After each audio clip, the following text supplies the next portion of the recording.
Welcome back to the show. Now we're getting to our May the Lord Watch, the Little Brother story documentary. In this documentary follows the rise, breakup, and reunion of Little Brother.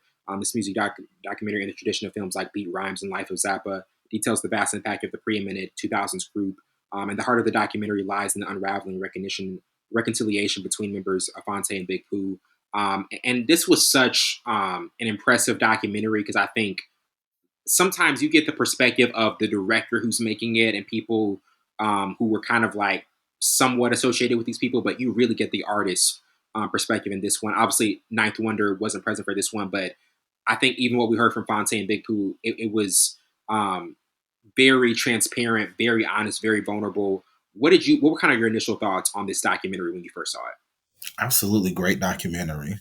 Like I watched it the day that it dropped on YouTube, and um I like that that Fonte and Big Pooh really had a hand in the creation of they had a hand in it. They had a hand in the Yes. creation of the documentary. Yeah. It wasn't just here, directors, you do it. And we'll just come in for the interviews Right. and discussions around things that we need to talk about. Because Yeah. then we would have gotten a Michael Rappaport Tribe Called Quest documentary, and we see what.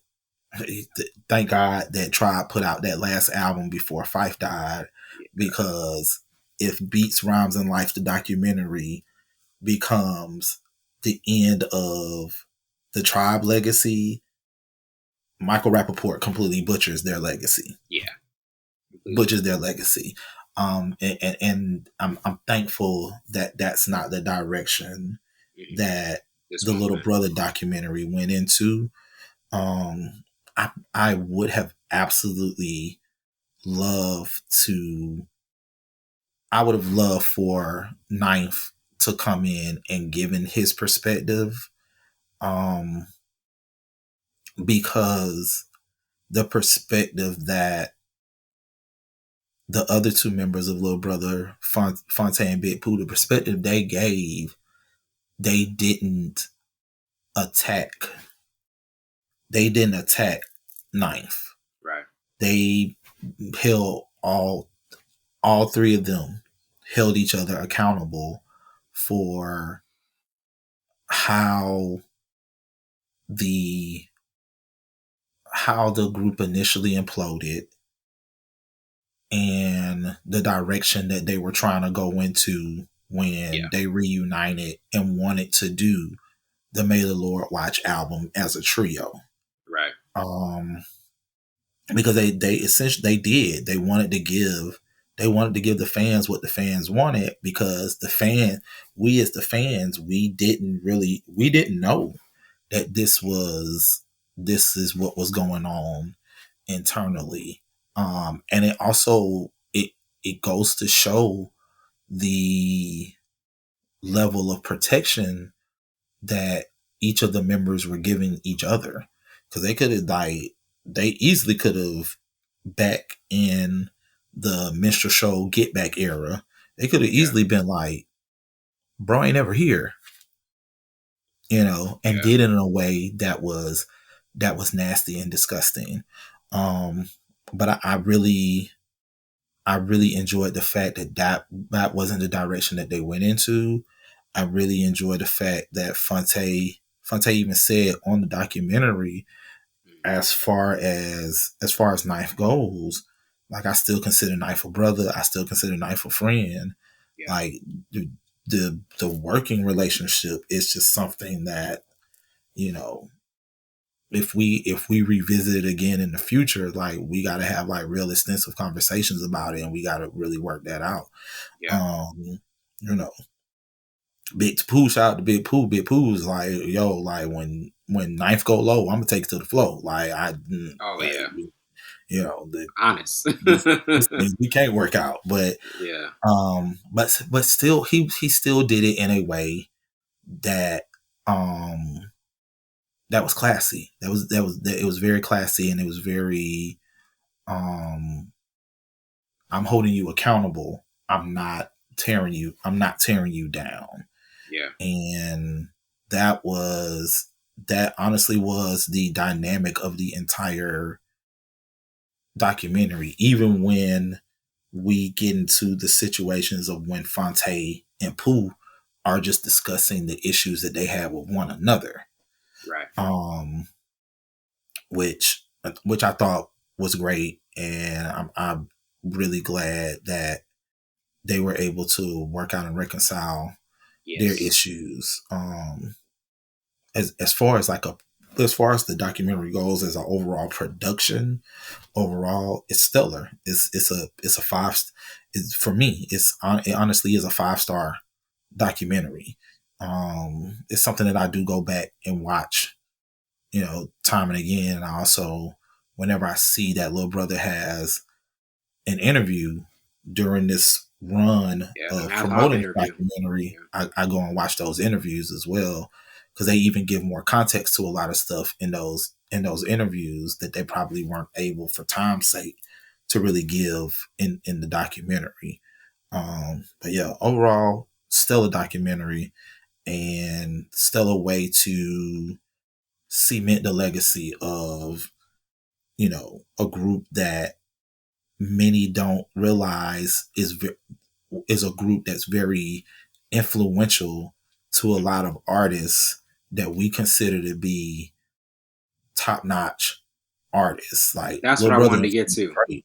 That's what I want to get to, because even in Yeah, that a part of the Math Hoffa interview, they were asking him, man, like when you they're asking Fonte, when you see guys like Drake and Kendrick, blowing up as great as they are, you guys had an influence in that, like particularly. And Fonte said, man, I'm happy that they're doing what they're doing, but I just don't want that life.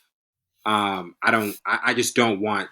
I didn't want to blow up like that. Like when you look back at what they did, and especially just how they kind of ushered in a new generation of artists that we know as the greats. What do you kind of think about their mentality of knowing that they could have been as big as that, but they just didn't want that same accessibility? yeah. I think Lil Brother, which they are, thankfully, after leaving major record labels and all of the other things, they wanted to be on the level of a Black Star, Kweli and Yasin, or on the level of a Common, those Yeah, like the the the MCs that are workers, yeah, you know, if we can put them into that category. Um, but they appreciate the influence that they've had on mainstream heavyweights such as a Drake, such as a Kendrick, such as a J. Cole. Like they've influenced all three of those MCs. Like um Fonte did a song with Drake on what's initially one of his first mixtapes, Comeback comeback Season. season, And crazy. that song was produced by Ninth. Yeah, Um Kendrick's first real release, the Kendrick Lamar EP. Um, Big Pooh did a song with Kendrick on yeah. his first release. They've essentially influenced directly or indirectly the three biggest MCs of the modern era. Yeah, That's because your favorite MC's favorite MC. favorite Like MC, like because those guys like idolize them. Cole will tell you, being from North Carolina, Cole will tell you, like, Yeah.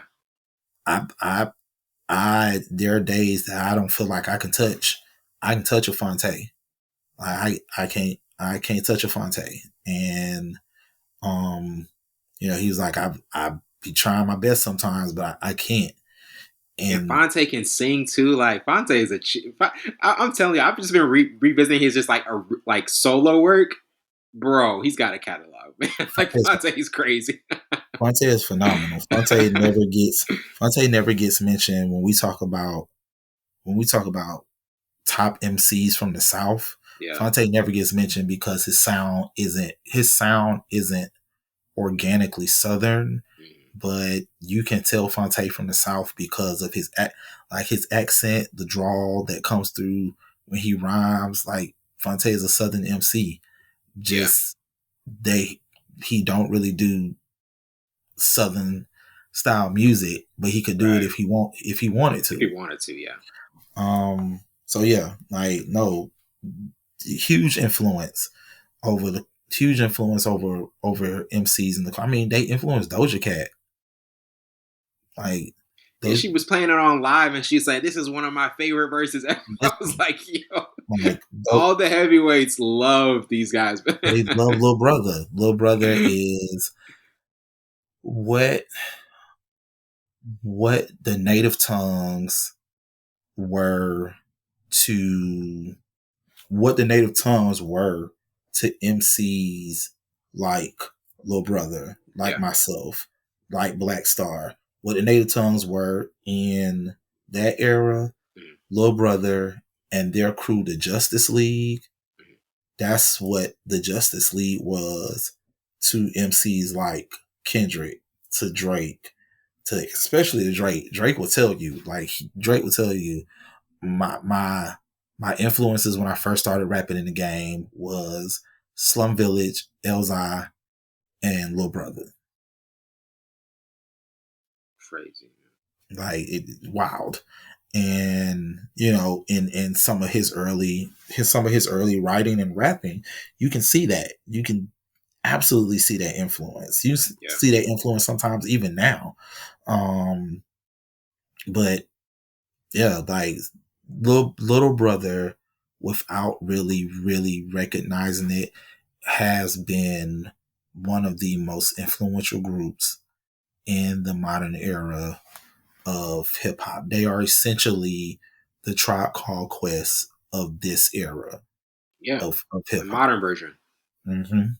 Definitely. And when we get to our, as Jamil's already mentioned, this is an exceptional documentary. From 1 to 4 stars, I would give it 4. You can give it 5 because I think it's up there.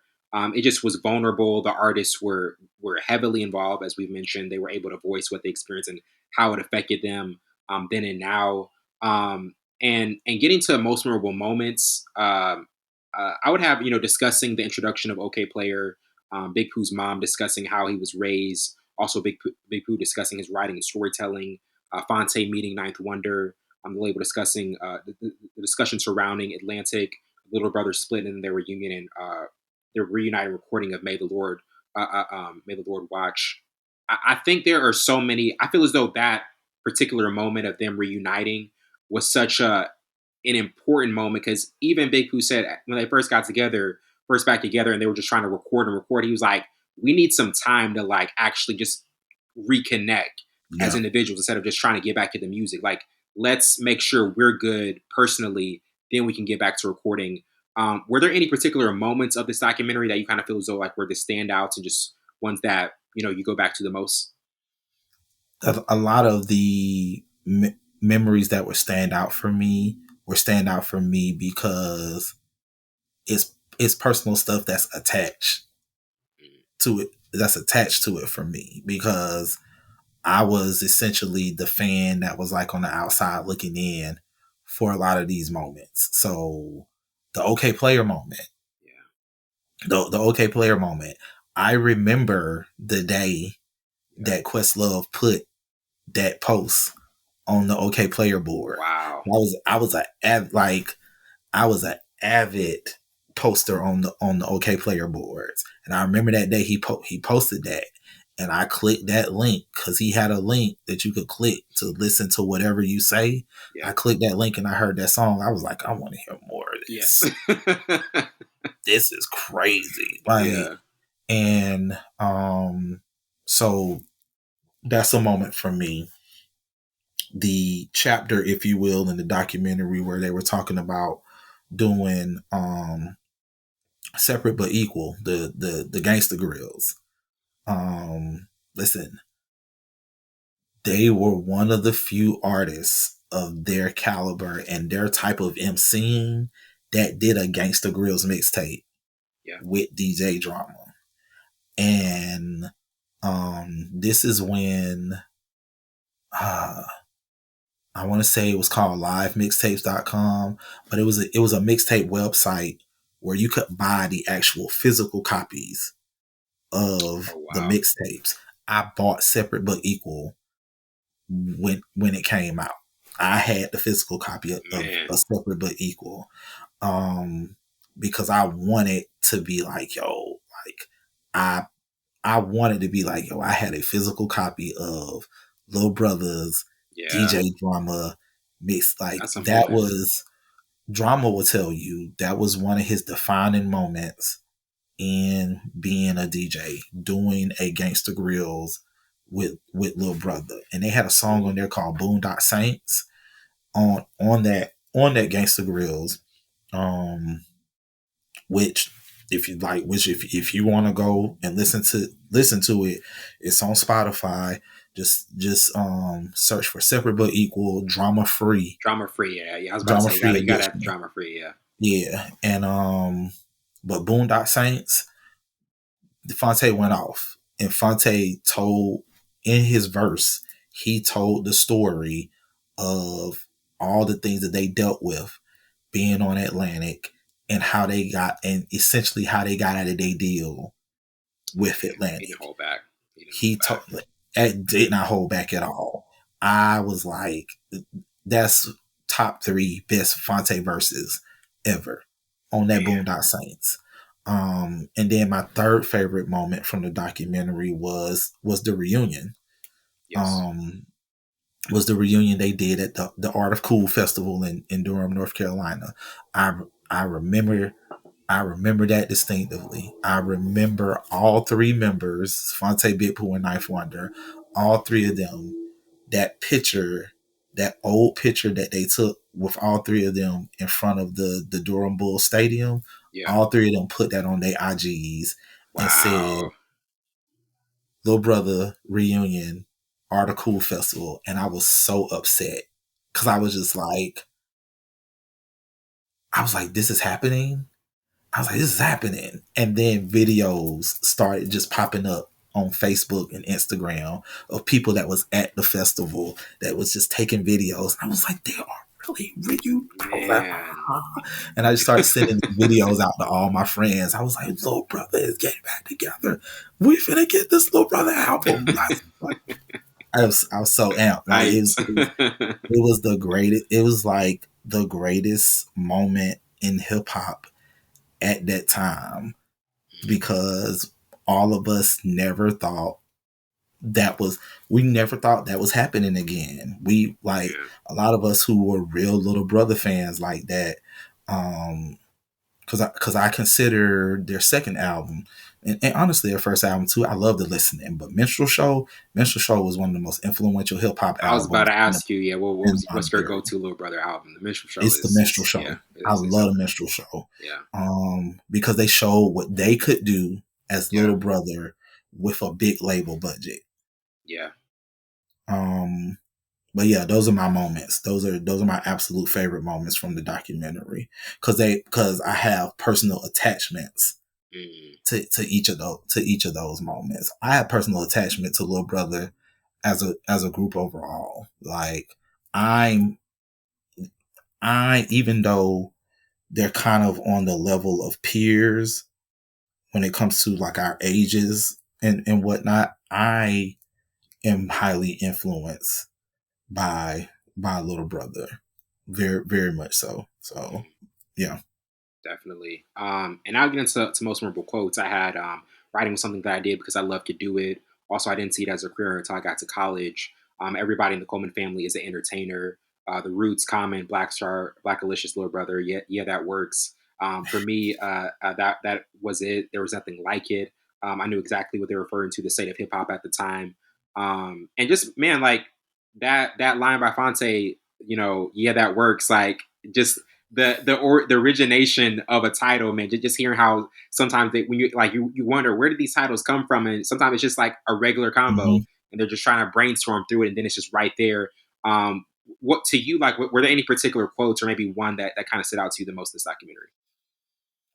Um, the because I can't think of like the actual quote, Right. but the thing that the tirade that Fonte goes on in the beginning. The beginning of the documentary, and also when they get to that particular part in the documentary, the tirade that Phonte goes on when Ninth posts on social media Oh about yeah. how he don't really want to like he don't really want to talk about this. But if you don't want to talk about it, then just shut it about it and just going on. That that was the Yeah, that's the most one. memorable quote moment of the entire documentary, because Phonte was visibly, that was one of the few moments in the imploding and rebuilding of Little Brother where Yeah. Phonte was visibly upset Oh yeah. about that, Yeah. He because was he was taken. just like, you keep saying you don't want to talk about it, then don't talk about it. Don't, Yeah. if people ask you about it, just, you can ignore Yeah. people asking you about stuff on social media. Oh Just yeah. shut up about Easily. it. But it led to the moment that him and Knife needed to have in having that discussion with one another Yeah. about what went wrong between them. Right. Because Phonte and Knife were initially the friends. They were friends. And then Pooh got brought in because Knife was working with Pooh as far as music was concerned. Mm. Um, which also I always felt like when the first installment of the group, I always felt like Pooh always got the short end He really of did. the stick, Yeah. and he really didn't deserve it. And then to find out essentially that he felt like Knife didn't really respect him as an artist and as a person, Yeah. kind of hurt even more, because Knife did the majority of Big Pooh's first solo album, Sleepers. And Pooh's first solo album, Sleepers, Mm. is that's an appropriate title for that album. It's criminally slept on. Like, I know what you're talking about. Sleepers is a marvelous album, and I go back to it every now and then to remind myself, like, Big Pooh really is, by himself, Pooh really is a dope MC. And he wasn't, and the crazy thing about it is, and he'll say this, he wasn't even at his best. Mm. He wasn't at the best Big Pooh that we get on Sleepers. Because he was still dealing with, when he made that album, I remember them doing an interview with him a few years later during the Get Back album.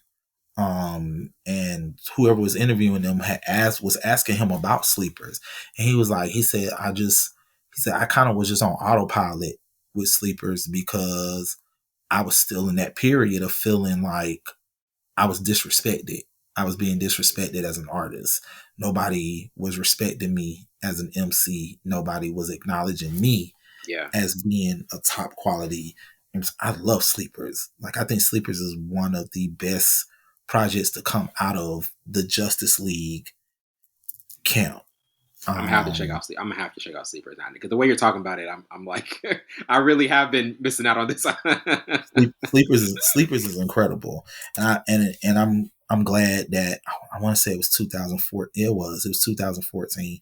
I got to tell him that when I opened up for him at the Gulf Coast Summer Jam Wow. in Pensacola at Man, listener, Vinyl Jamil's got some Music. crazy stories. Jamil's got some crazy stories, man. He met Amber and he opened up her.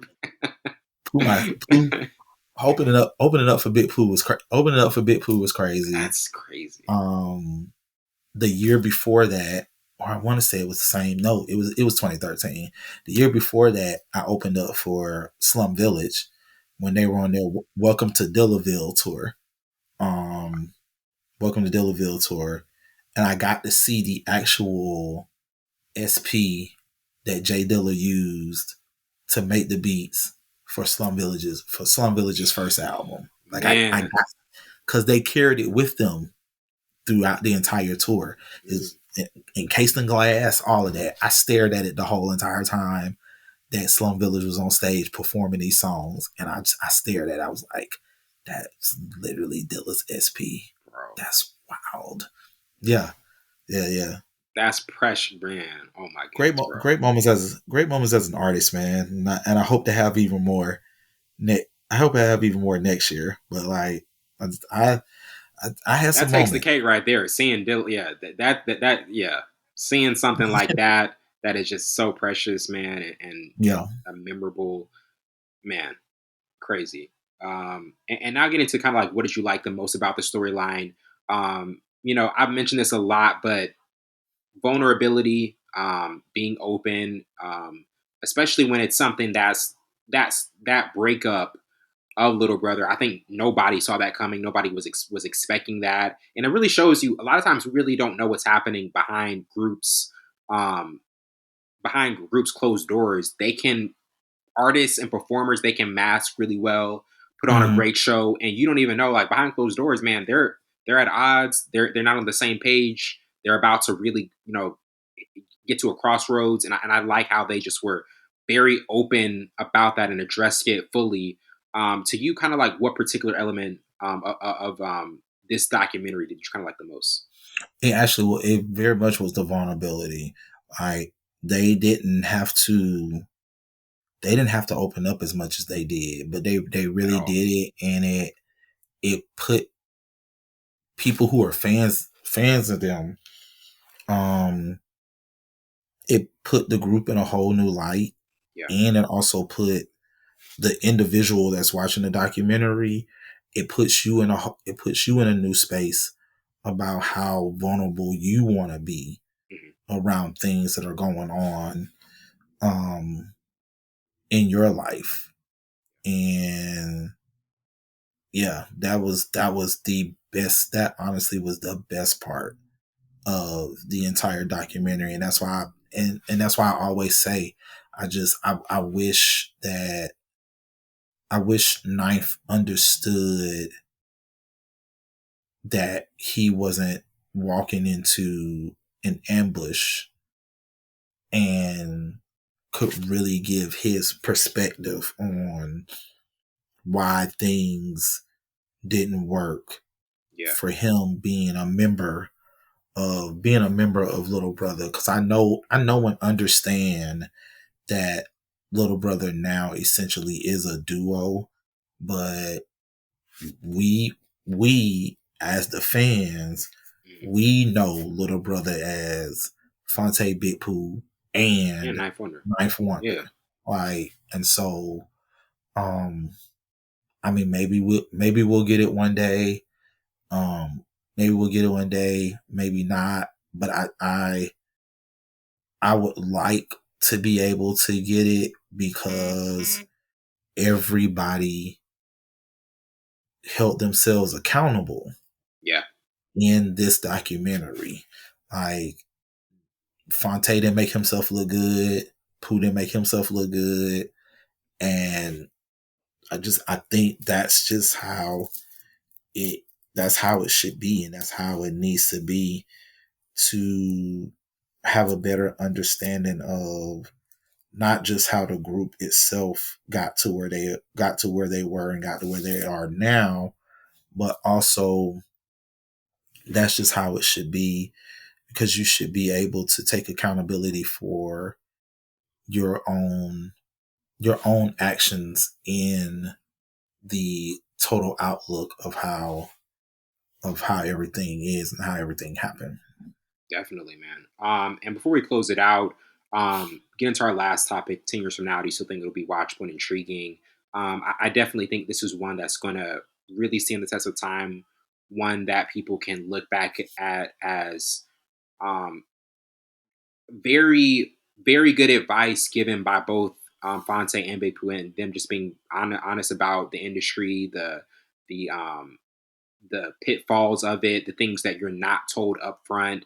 To you, like, what do you think? What would you recommend in terms of why this documentary is something that people should watch to those who haven't seen it, and why it's something that is going to be treasured years from now, and ones that something that's just really special that we got, and many times don't get, but we're able to get it when both these artists are still alive, and just even though we didn't get Ninth Wonder, these guys were able to really kind of like tell a lot and just be fully Mhm. vulnerable.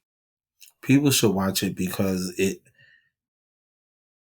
will allow for you to understand how the group dynamic of the group dynamic within hip hop can be volatile if you don't handle it properly.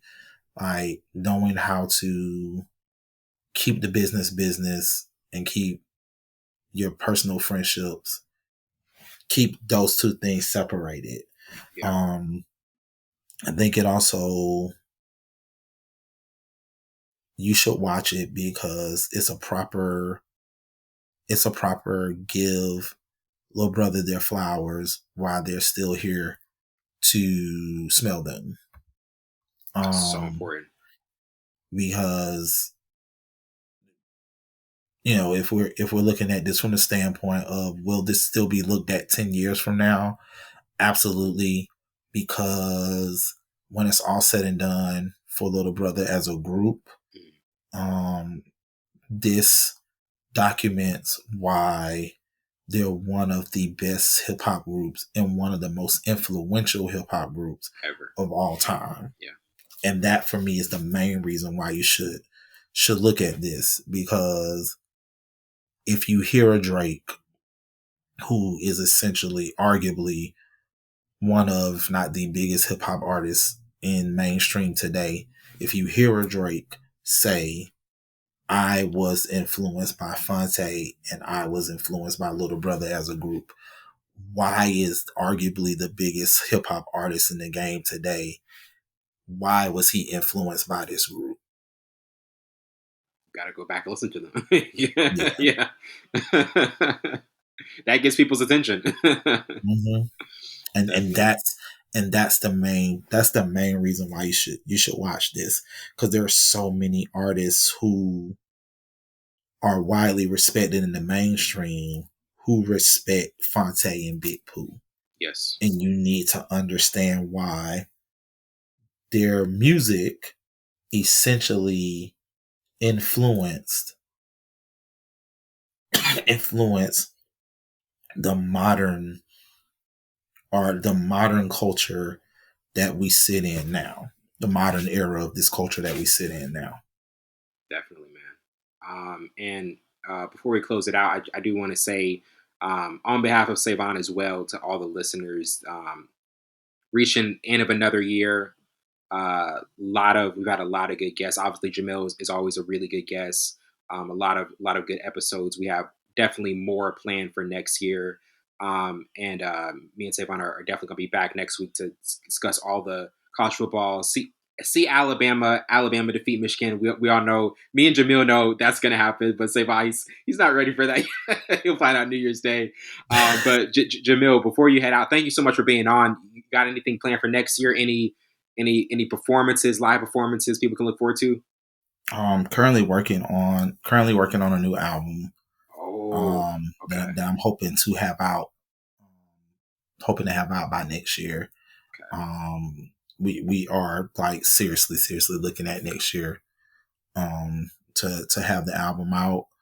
Um, it's gonna come. That album is gonna come with a tour, and you know it'll be your indie on the road, in on the road indie type of tour. But that coupled with the fact that next year is election year, Yeah. I'm going to be doing a lot of dynamic work with the organization that I work for, Black Voters Matter. Mhm. So just be on the lookout for a lot of those things. But definitely, got this album that we about to put out, and I'm looking forward to the response that people are gonna have around it. So I can't wait. I'm excited. That's the best news I got all day. That's the best new Jamil. best news at all. But thank you so much for being on. It's a pleasure as always, bro. And definitely got to do this again next year. Maybe absolutely. around album time. Maybe around album time. Oh, definitely. That's Well, that wraps it up for tonight. I'm your host, Wellington Burns. This has been Full Scope. See you later.